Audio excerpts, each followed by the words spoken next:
Boss, Yeah. boss, we are live.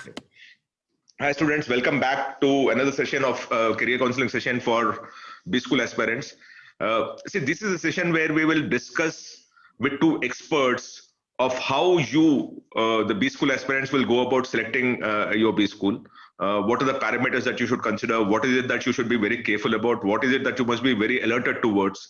So that this being the most important decision that you will take over the next, and the B School education typically has a lifetime impact.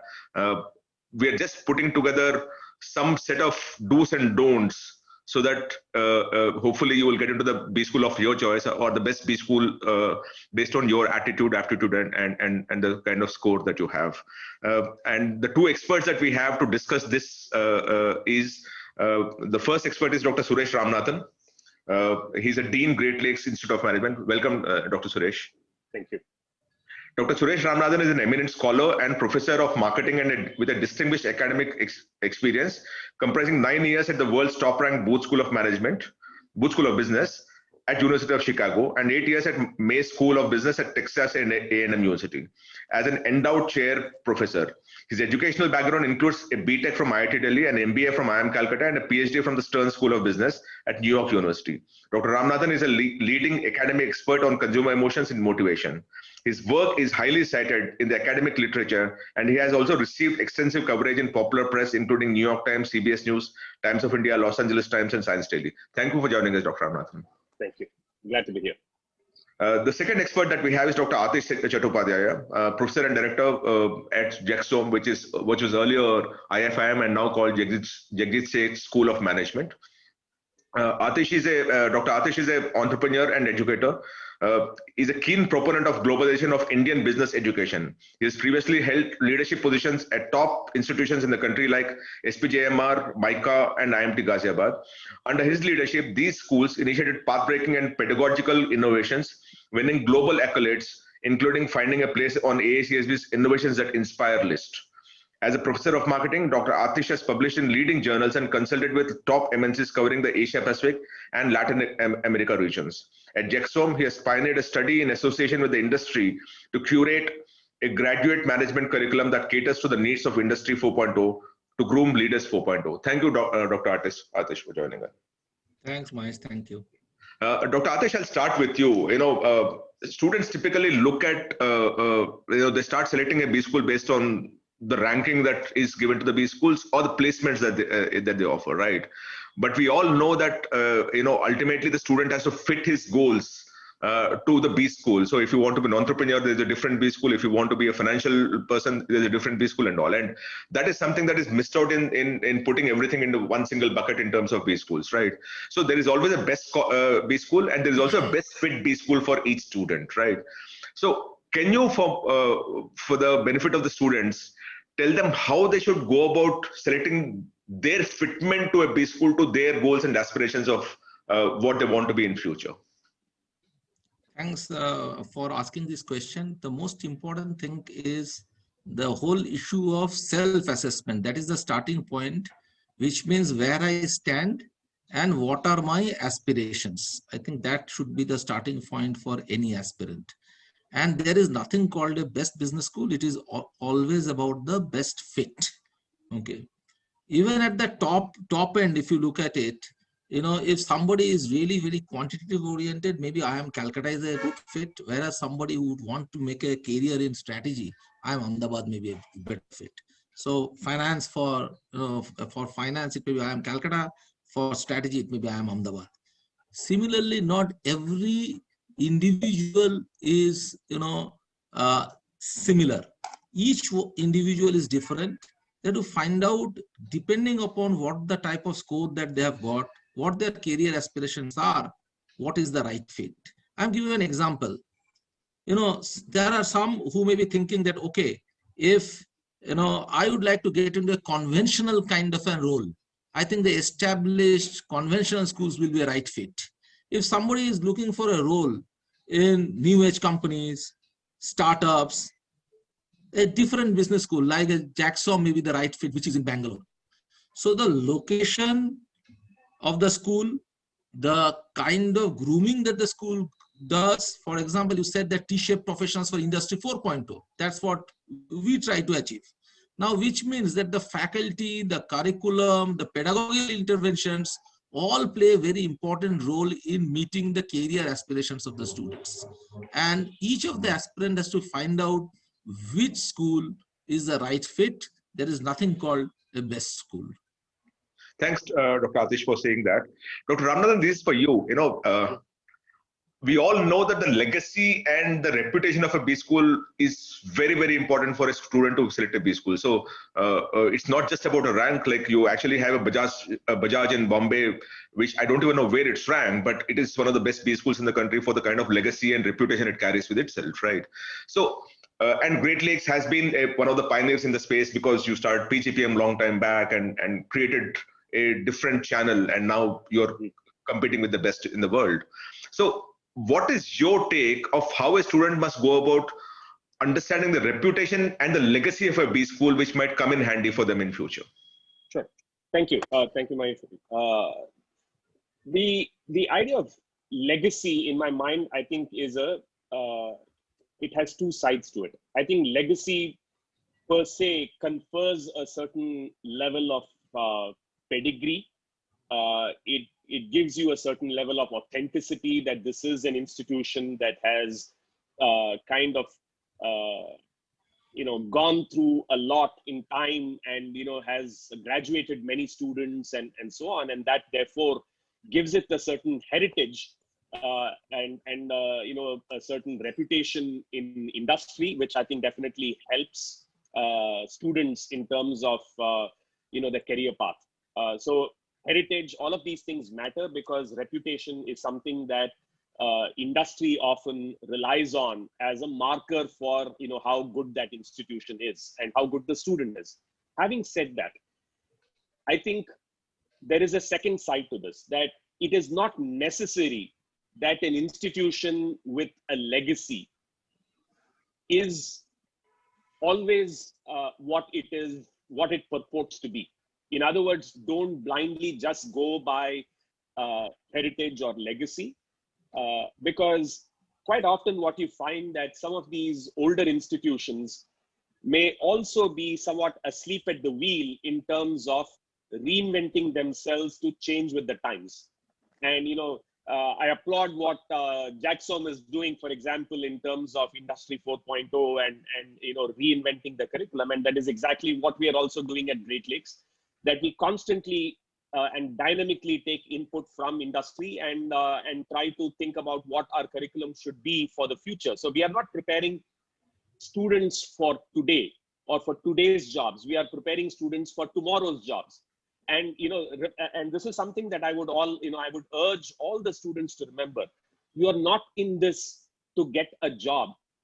You are in this to establish a career for yourself.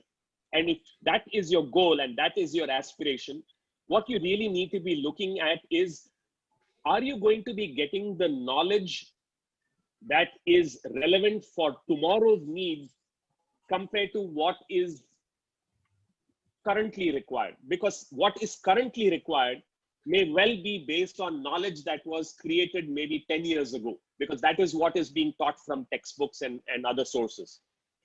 Whereas if you have faculty who are, constantly at the forefront of creating new knowledge, whether through consulting or through academic research, that kind of knowledge is actually going to be relevant 5 years from now. And then you would probably be saying that, yeah, I really got the value of what I invested in. And so that is really something that I would urge all students to evaluate. Heritage matters, but equally, another thing that matters is whether the institution is moving along. So, Dr. Ramnathan, another a question as a supplementary to what you said.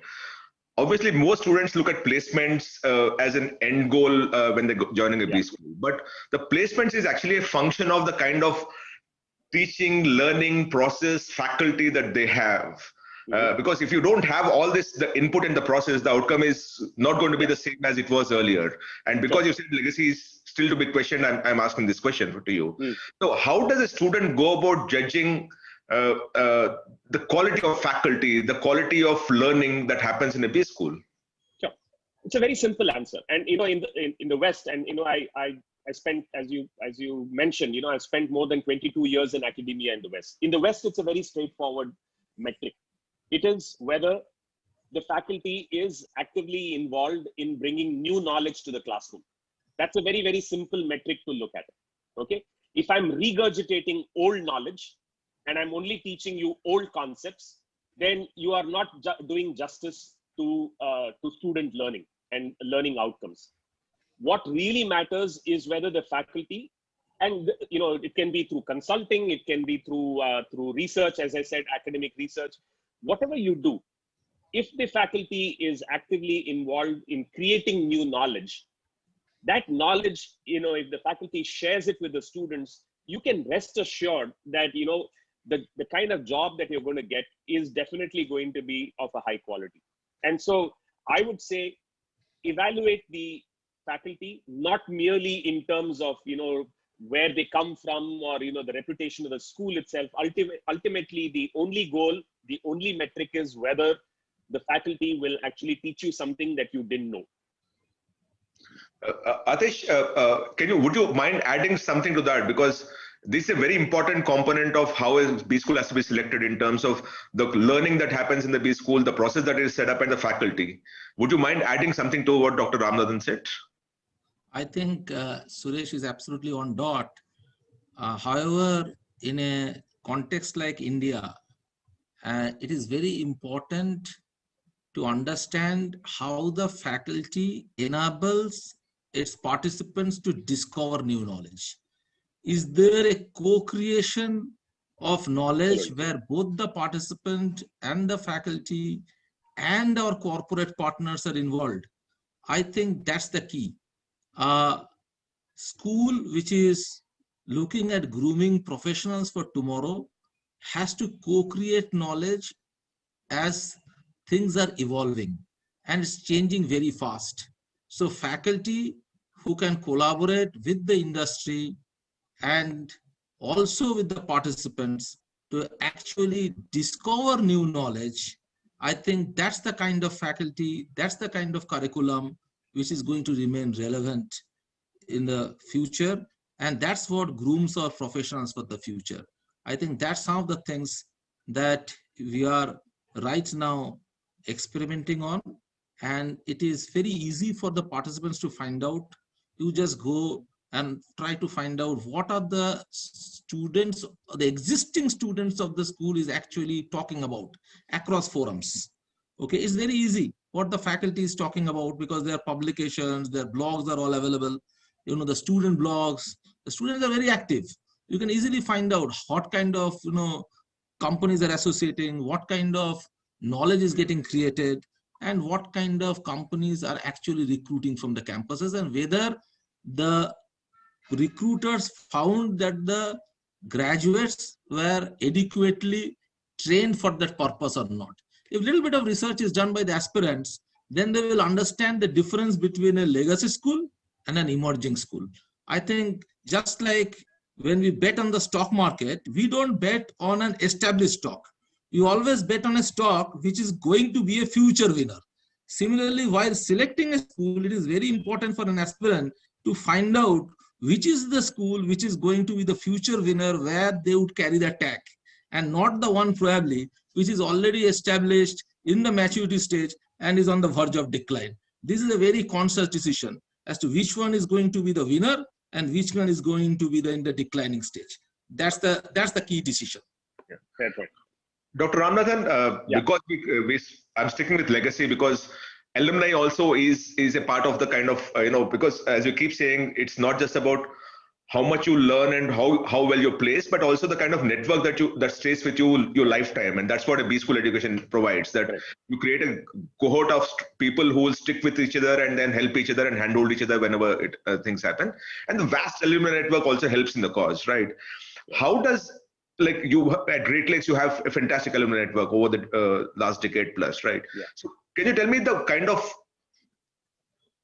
assistance or support that an alumni network gives in terms of not just placement, but the corporate interaction to internships to the, Sure. No, and that's very, very important because the alumni network, we have about almost about 10,000 alumni, around the world, 30 plus countries.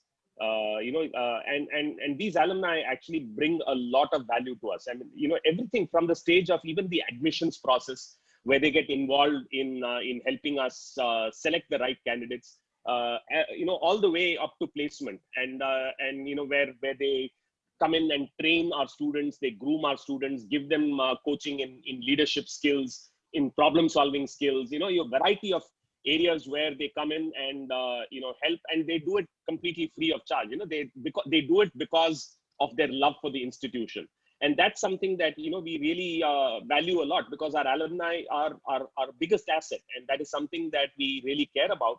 And so at every stage in this process, even to the point where Atish was talking about this co-creation, our alumni are very actively involved in giving us suggestions in terms of courses, and they have helped. We have an alumnus, for example, who works at PayPal, who has been very actively involved in actually designing a product managed certification with PayPal that our students can get. So every year, about 100 of our students get a certification in product management from PayPal and Great Lakes. It's a co-branded certificate that they get. And these are the kinds of initiatives that alumni on their own are actually coming up with and saying, this is something that we would be willing to do. So I completely echo what Atish is saying. The idea of an institution is predicated. The future of an institution is predicated on how much interactivity there is. Gone are the days where everything used to be one way. Gone are the days where you would sit in a classroom and blindly take notes, listening to a professor giving a lecture. The entire paradigm is about interactivity. It is about experiential learning. It is about co-creation. And so I completely endorse that idea of how we need to involve all the stakeholders in this process, and alumni form a very, very critical role in this process. Atish, this is for you.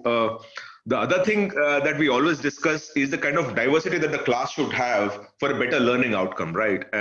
And that's largely ignored by students because they don't understand the value addition that a great diverse group of students would do. Would you mind telling the students about diversity and how it's important in terms of preschool selection? See, I'm glad that you asked this question, because it is about not just having one's own point of view, but it is also about respecting others' point of view. Okay, and that's very crucial in terms of when you assume a leadership role as you go ahead in your career graph. So in the first job, whereas maybe 90% of your dependency will be on your technical skills, but as you become a CEO, you will have to rely probably 90% on your people skills. It will just reverse. So the diversity becomes important for you to actually emerge as a leader. Now, I would say there are some schools, just because of the sheer locational advantage, they attract diversity. For example, if you are located in Mumbai or Bangalore, it automatically happens. And the diversity is not just about, gender diversity. It is also about language, state, cultural diversity, and also academic diversity. So if you only have engineers in the class, vis-a-vis you have got engineers, designers, humanities graduates, commerce graduates, and fashion graduates, your whole class composition changes. I think diversity of streams, diversity of regions, diversity of languages, diversity of also experience, all these together create an eclectic mix which makes learning much more rewarding. And it is the most important part is, in a business school, it is not just that you learn only from the faculty or you only learn from your corporate partners. Maximum learning happens from your peers. and the peer learning is facilitated by the diversity in the class. That's how I think learning actually happens, and diversity is the very, very critical element in a real learning, which is relevant when you actually become a leader. From the first job, it is not so relevant, but as you grow up in the ladder, respecting diversity, understanding diversity plays a very, very crucial role. Dr. Ramnathan, Atish has talked about diversity, and one of the things that a lot of B schools are consciously working on these days is the academic diversity and the gender diversity, right? So would you want to talk about that? So yeah, I would like to talk, definitely I can talk about both aspects of diversity, but I would also like to talk about one other dimension of diversity as well. So if I can take a little bit of time on that. So I think diversity is not simply in terms of demographics. I mean, so while academic diversity, is very, very important, having people from different backgrounds, and so engineering, and so absolutely rightly so that, we need to have people from different backgrounds. But I want to emphasize why that is important. I come from an engineering background, right? I got my degree from IIT, and I would say roughly about 70% of students applying to business school come from an engineering background. And what that leads to is sameness of thought. Even if you come from different regions, the way you approach a problem tends to be very, very similar, because there is a way you have been trained, a way that you are trained to look at things, and and the logic that you apply. And when that happens in an organization, if you all approach with groupthink in terms of saying this is how we approach a particular problem, then you are not going to have any kind of creativity within the organization. That kind of a mindset that basically challenges the way you normally think is very, very important in an organization. And therefore, in business school, we need to actively encourage people coming from different backgrounds. And so academic backgrounds, definitely. Gender diversity, very, very important. In India, we're talking about 25, 30% women, maybe 35 at the most, in business school. In Europe, that number is closer to 50%, and that is something that I would, when India itself is roughly, balanced in terms of gender, why is it that in business schools, we don't attract so many women? So that is a question that all of us, all business school leaders need to examine this question in terms of, how do we encourage all of this? But the main point that I want to emphasize is it is not paying lip service to demographic diversity and things like that, but rather thinking about a much more fundamental thing, which is diversity of thought, diversity of outlook, diversity of mindset, diversity of philosophies. And that is something which is very important. The willingness to accept people who are different in their opinions. And that is something which is, I don't know whether we are actually inculcating that well enough. Yeah, I think India would do a lot. We'll need a lot of such diversity, sir, in that sense, in terms of acceptance. Atish, this is for you. How important is location? It can be for placements or internships or corporate interactions, or even to attract diversity, because metropolitan cities have this aspect of attracting aspirational people moving towards the metros, isn't it? So how important is location for a student to select a B school? See, I have walked across 7 cities of this country, across B schools. And my personal take is location plays a very important role. If you are located right in the heart of electronic city in Bangalore, whether it is COVID or no COVID, your badge gets placed. Similarly, if you are located in Andheri West, okay, you have an advantage. Okay, I do think that plays a very important role. Also, it attracts, a diverse group. And I can name the schools. For example, we talked about the gender diversity part. If you look at SPJMR, it has got something around 45% women. MICA had 50% women. Okay, and here at Jackson, we have almost around 45% women, without giving any additional weightage for any gender. That happens. I think location plays an important role. That may not be said about an institution which was not in a similar kind of a location. Okay.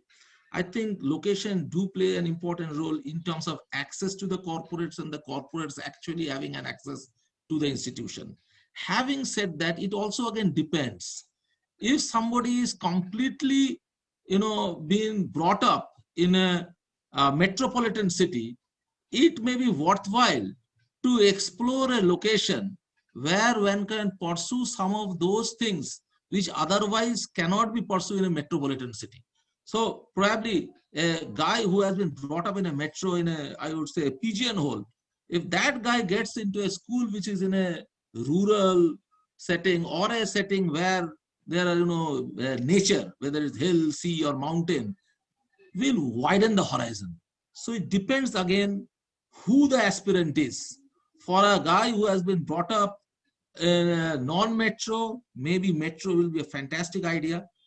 A guy who does not want to leave the metro is a great idea. But there will be also people, and I can name, for example, there are successful professionals like Bharat Dabolkar, Kiran Khala, Chlorophyll. Okay, they are all, very active in outdoor sports. And they are city dwellers. They are all there in Mumbai. For them, a location which has got, those facilities where they can explore, experiment, and enjoy nature, though, that will be probably an appropriate location. So it again depends on who the aspirant is. But as far as, connect to the industry is concerned and getting a diverse group of students is concerned, I think location does play an important role. I'll just answer one question that's been popping up here before I jump on to you people again. Aman and Abhishek, you've been asking a question about UBS Business School versus ITM Business School. Normally, I don't play one against the other, but in this particular case, pretty clearly ITM would take the cake because ITM has got a legacy and it's got a proven track record. So I would go for ITM Business School. That's my answer to your question, Aman and Abhishek, because the question kept popping up. I hope you can move on to the next one. Dr. Ramnathan, Atish talked of location and the importance it plays on multiple things, right? But one of the things I'm talking of is the corporate interaction that the students learn from. So it's not just about placement, internships, and diversity, but it's also about the kind of engagement that the students will have, where they can learn from corporate leaders. Absolutely. How does it play itself out in a Great Lakes kind of a setup? Right. We have industry leaders almost every week, coming in and speaking to our students. So I think as we have I think repeatedly talked about, the quality of the learning experience is not simply what you get in the classroom, but what you get by way of these kinds of interactions that you might have with CXOs and leaders from industry. And we have people like Indra Nui. We've had people like in fact on the 18th we are going to have Narayan Murthy. Tomorrow we are going to have Shiv Kumar from Aditya Birla. So, these are all very, very high profile people who are coming and talking to our students, right? So these are, the reason I mentioned this is I think institutes today, I think are quite savvy at reaching out to leaders and having them speak to students. But I think what really matters is what happens thereafter. What's the level of engagement that happens thereafter? How are we able to parlay this into something even more than just a casual conversation? And that is something that, we take a lot of pride in the sense that, every time that we have an engagement with an industry leader, it actually leads to something consequential, whether it is in the form of placements, whether it is in the form of, for example, some like a center being established.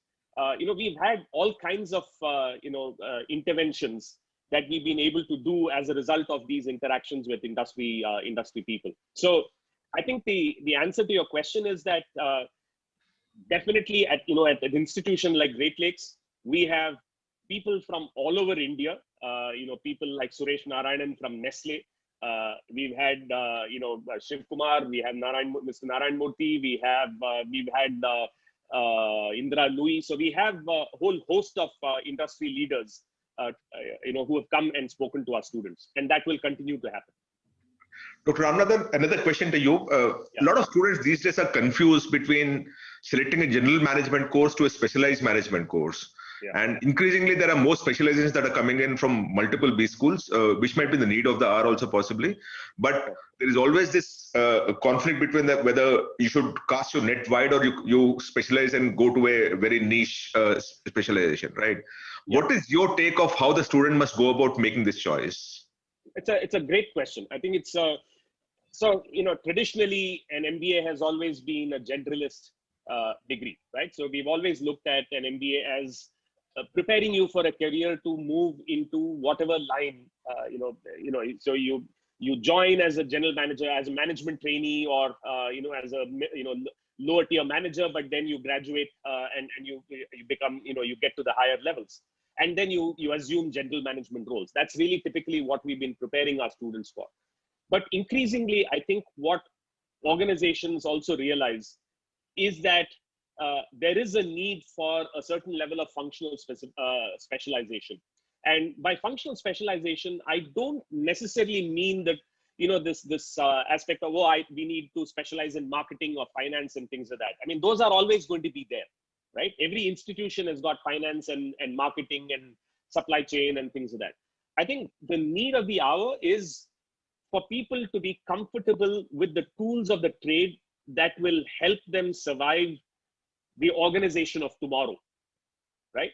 So tomorrow, what is required? What kinds of skills are going to be required? Those skills may be general skills, but those skills may also be very, very functional skills. For example, you may need to know and be very well versed in analytics. Every organization today is moving towards the use of analytics, whether it is in marketing, whether it is in finance, even whether it is in HR, right? Everyone is talking about analytics being the front and center of how a business school should actually be imparting knowledge. And so that is something that you should evaluate. If you are really interested in thinking about the organization of tomorrow and continuing to having a career there, you have to prepare yourself with those kinds of skills rather than simply just being a general manager. Atish, would you want to add to that? Very, very good point made by Suresh. And I think it is very interesting that we are the first school from India to make the debut in the QS World University Rankings for the Master in Finance and the Masters in Marketing programs. Okay, so that's the very interesting dilemma. Let us understand, in India, most of the business schools are actually doing an MIM program and not necessarily an MBA program. So even if you take the IIMs, they are basically ranked in the MIM category and not in the MBA category. Okay. And what is becoming important, as Suresh rightly pointed out, the tools that you require. So it is not just about the finance major, but it is also about the technology that gets associated with finance or the technology that gets associated with marketing. And hence, when we talk about our specializations, we have actually introduced an element of what we call the super specialization. So we have marketing, and then the super specialization in martech, finance, and the super specialization in fintech, analytics, and then we have got blockchain and big data.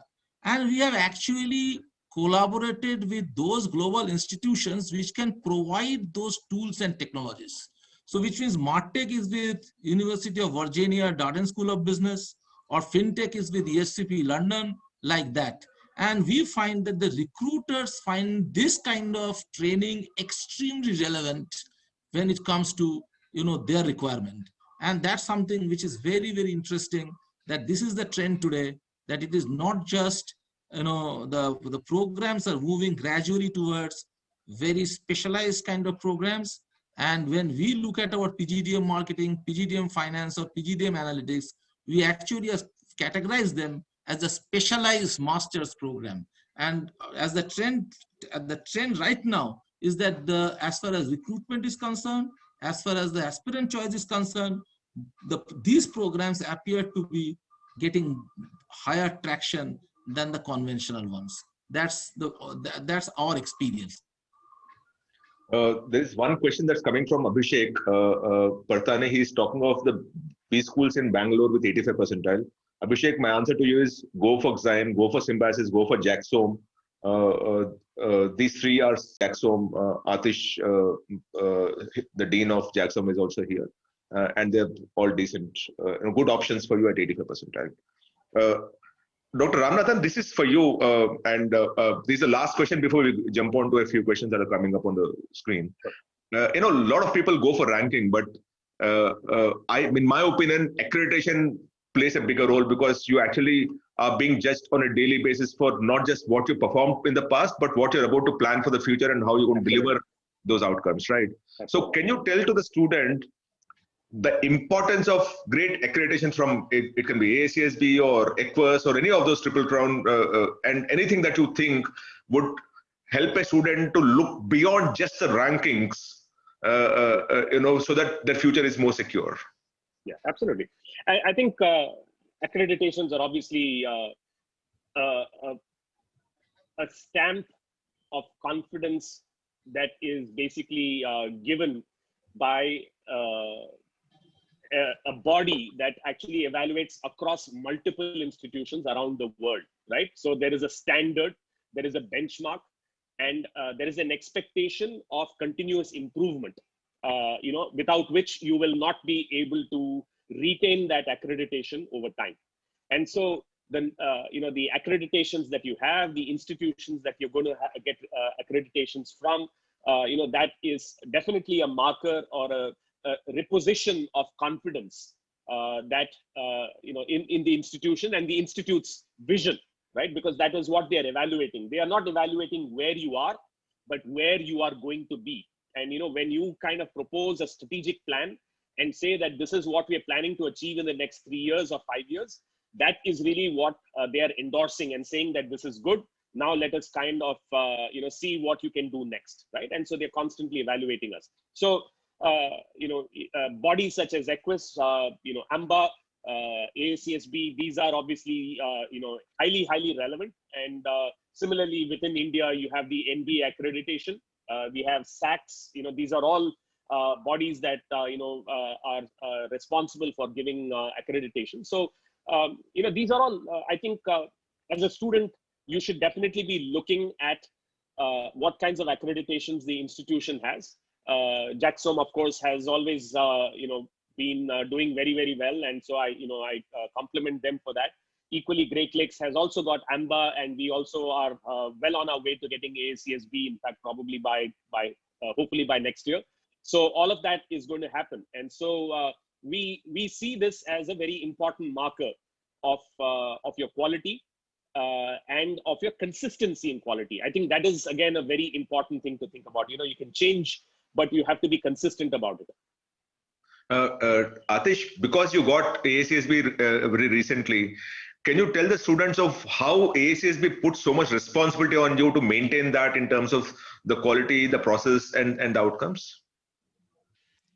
See, the most important part is that AACSB, or for that matter, all the top accreditation is a mission-driven process, which means there is a mission.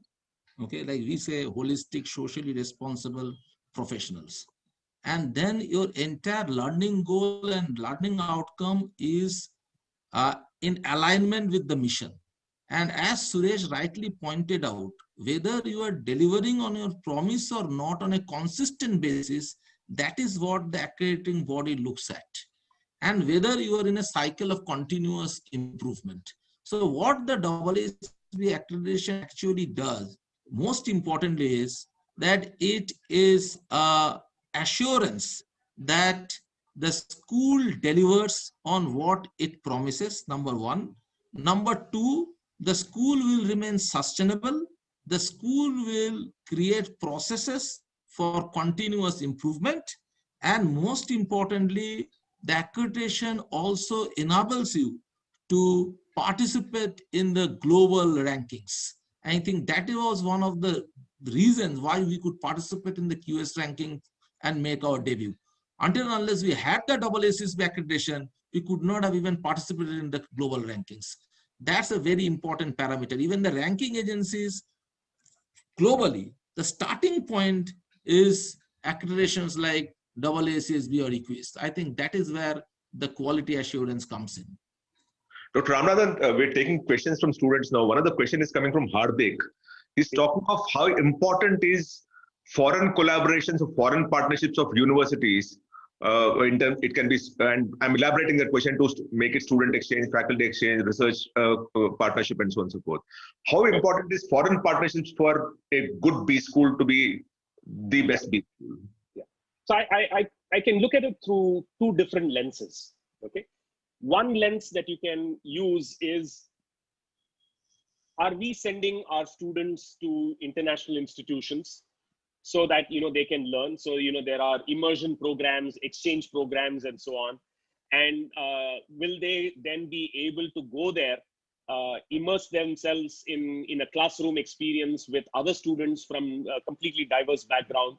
And, from that, they may be able to learn something, right? So that is one dimension of things. And again, it really depends on how long that stint is. What is it that you're getting from that experience? And, if you're just going there and just saying that, yeah, I'm just going to have a holiday, then, you might as well, forget the purpose of that. That is really not worth it. However, if you're going there with a serious intent to learn and to work with others and basically get exposed to that background and, learn from faculty there and students there, I think that is a worthwhile experience. The second dimension is also to think about what might happen if you have foreign faculty coming to the institution here. And that is, again, a very important aspect, because today we are no longer in a vacuum. India is very firmly situated in the world arena. And you need, you cannot simply be teaching things that are only relevant to India, because tomorrow's managers are going to be global managers, and therefore they need to be exposed to global concepts. And sometimes, rather than have everyone go there, you can actually have faculty from around the world coming to the institution and teaching you. And those kinds of partnerships, those kinds of relationships that you might have with international institutions, where you have faculty from institutions such as Stanford or Yale or Kellogg or Chicago Booth and so on, coming into campus and actually teaching our students, I think that is, again, is a huge value add, right? So I think you have to view it through both lenses rather than simply saying, yeah, will I get to go to this country or that country? That alone is not enough. Dr. Ramnathan, a short question to a very short answer for a short question that I want from you. Someone is asking whether Great Lakes forms are still open. As far as I know, they're open. Can you just inform them? They are open. Yeah, they're very much open. Yes. Abhishek, Great Lakes forms are still open, so you can just go and apply if you wish to. This is for Atish. Atish, here is a very interesting question, and you dealt with both, so you would know this better. Please help me and guide me between MBA or PGDM in finance. So here is a student who is confused between PGDM, as it were, and MBA. And with IIMs also offering MBA, this is becoming a bigger and bigger issue. So can you tell the students the thing about PGDM and MBA and how they're still in a secure zone in that sense? As on today, PGDM and MBA are same. The PGDMs, where there is an equivalence from Association of Indian Universities, that they're equivalent to MBA, I think there is no problem between the PGDM and MBA, both are same. Having said that, probably 10, 15 years down the line, when these guys are in their career, MBA probably will become a de facto qualification. That's how I look at it. So if there are two institutions which are of similar type, okay, if one is offering an MBA, one is offering a PGDM, I would go for an MBA probably. And that is one of the reasons why we launched our MBA program from our Mumbai campus. I think that's the basic reason. It's a more of futuristic strategy. Today, both are same. But if everybody, like all the top schools offer MBA, and 15 years down the line, you apply for a job, probably people will look for an MBA. And that's where I think MBA as a qualification going forward may become more and more relevant. I think that's the important answer. Can I jump in on that if you don't mind? I'll add to that. I know where I'm going on this. Twinkle, the simple thing is that, at this point in time, the best B schools are essentially, PGDM B schools. Like you talk of MDI, or, you talk of IMT. These are not universities, right? IMI.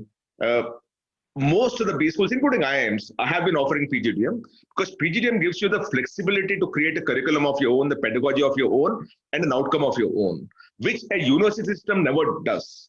Having said that, because IIMs have been, there's a bill that's been passed in the parliament where IIMs can actually offer an MBA, there might be a horde of all the PGDM institutions over a period of 5, 10, 15 years offering their own MBA. But if you now go back to the NIRF ranking of MBA institutions or management institutions, so to say, you will actually see most of them offering PGDM. And that's a fact. Absolutely. For whatever reasons, that's a fact. And that's because of the freedom, the autonomy. Like Jackson itself was offering PGDM till last year, and then it's most... No, we still offer the PGDM. That's our still the mainstay. I just want to put that pretty clearly, because the choice is to be made today, and I just want you to select the right B school as it is today. Ultimately, your PGDM will be an MBA. Just be clear about that. Ultimately, your PGDM will be an MBA, and because it has there is something called Association of Indian Universities, which gives an equivalent certificate. It is as good as an MBA for you to do, PhD or research or whatever you want to apply if you need a master's qualification. So you shouldn't be worried about PGDM or MBA. You please look for a good institution. That's it. Yeah. And don't worry about whether it's PGDM or MBA. Dr. Ramnathan, would you want to add anything to what I said? Yeah. Two comments. First of all, I have a PGDM. Yeah. I'm Calcutta. That's, so I am Calcutta only awarded PGDMs till just a few years ago, right? I think till the IIMs were allowed to offer MBAs. So I hold a PGDM, and I haven't seen any difference in my ability to say that I have an MBA versus a PGDM. It doesn't matter one bit. Second thing, I think what really matters is the true test of this is how do organizations see you? They are going to recruit you. And the job that you get, if they are going to differentiate between whether you have an MBA or a PGDM, then sure, that might matter.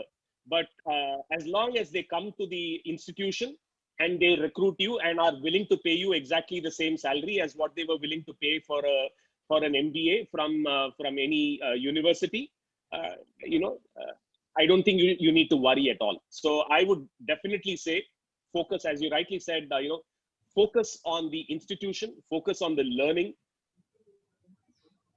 It's the only thing that matters, because in the long run, once you graduate and get a job, it is how you perform and how well you perform in the organization that matters. It is not the degree that you have. So I'm not passing on questions which are taking a specific name of an institution. I'm answering them myself so that we can just avoid any conflict that might be. Not that So there's one question here about how is IBS Hyderabad from Priya Kumari. Priya Kumari, every institution you have to be relative. How is IBS Hyderabad? It is good. But unless you put it along with a couple of names, I won't be able to say whether IBS Hyderabad is good or something else is good. But on a standalone basis, if you're dealing with IBS Hyderabad is ranked 25th best B school in the country by NRF. I think we also rank it around 25 to 30 kind of a range. It's AACSB accredited, it's NBA accredited, so you're on the right track. So if you're asking a question of IBS Hyderabad, it's good. But unless you get back to me of the other options you have, I will not say this is the best option. So I'm limiting myself to that. This is a question that's been coming in for some time, Atish, and if you can take this one. This person is talking of hospitality being in the doldrums in a certain sense. And would hospitality management be a right option at this point in time? I am a hospitality management graduate. I'm a hotel management graduate, by the way. Okay. And the year I graduated was the year of Gulf War, that is 91. Okay. I always say it's good to get into an industry when it is in the doldrums, because it can only go up. So hospitality always will be a good training, and it makes you stand in good stead going forward, because the kind of training that the hospitality management program gives, it always grooms you for people skills more than any other training. That's what my take is. So if you're interested in hospitality, go by your interest, and I think you will make the right choice. I actually endorse what Dr. Atish is saying. It's very important for you to understand your interest and then go through that, because if you become a manager and you're not interested in the job, any which ways you're not going to perform well, and to that extent you will fall apart. I'll tell you my own example. When I passed out chartered accountancy, I had an option of taking a better offer at a bigger company and all, but I didn't want to be a back office person. So I chose investment management, investment banking at half the salary of what the others were offering. But my performance was better because I enjoyed the job. So it's very important to deal with that, right?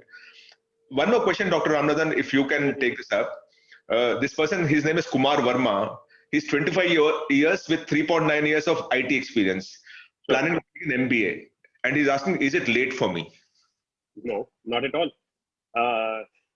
Two points. One is, of course, in an MBA program, in any case, anywhere in the world, you are expected to have, experience. Sorry, I'm getting a call. I'm just going to turn it off.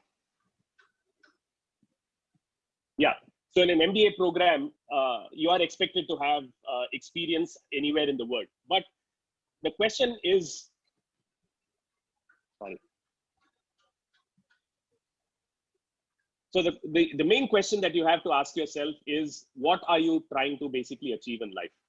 You are at a stage in life where you have, you've been working in IT, Kumar, right? Yeah. You're looking to expand your horizons.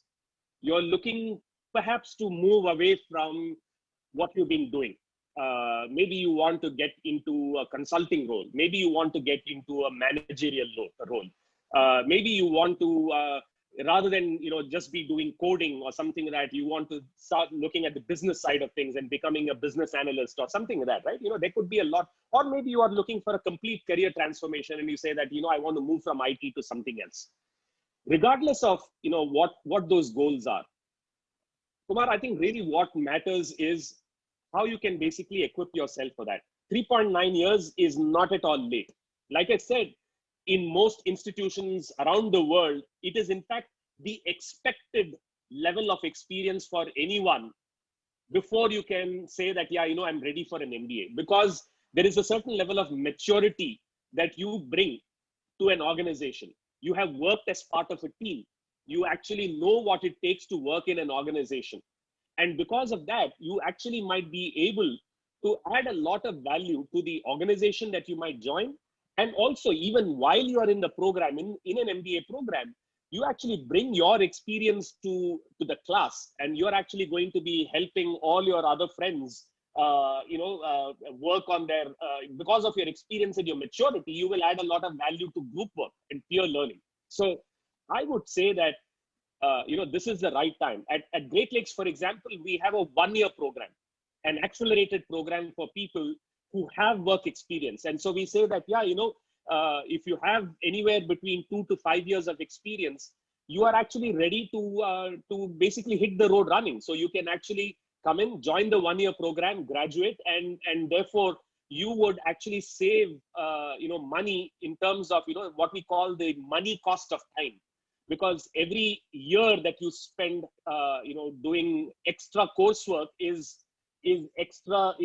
money that you could have otherwise been earning at an organization. And therefore we recognize that, and we are offering that 1-year accelerated program, very rigorous and very intensive, but that is something that is available as an option to you. And we have several people from IT in that program. Atish, this is for you, and this is a very, very mathematical question. And it's a very straight question, actually. I like this question. It says, should I do a job with a 5 lakh CP and salary now over the year, CTA, or should I do an MBA? See, if you are in the Indian context, I would say that go for an MBA. Okay, because that enhances your career opportunities manyfold. Okay, and MBA is essentially accelerates the career and also puts you in the growth path. I think if you're really planning to do an MBA, in that case, this is the time, because in case of India, what happens is once you hit a particular level of experience, things become difficult. And so if you are fresh and you have both the options, I would go for MBA as the option. Yeah. So I'll just wear my counselor hat and also add to what Atish said here. When he says an MBA, he's talking of an MBA from a good institution. Don't just do MBA for the heck of doing an MBA from any institution. The option that you have is you are having a job which is giving you 5 lakh rupees, and as an alternative you are getting a MBA from a decent institution. You should choose the decent institution which is offering an MBA. If you're not getting the right B school, just continue with your job and keep working hard to get into the right B school, because in India you have 3,500 B schools, and the range is a waterfall. Like, you actually have the top 100, 150 at the top, and then the quality falls dramatically down to nothing, so it's not the doing an MBA for the heck of doing an MBA.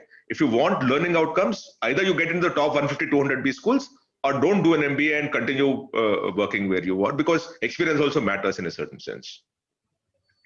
Dr. Ramnathan, this for you.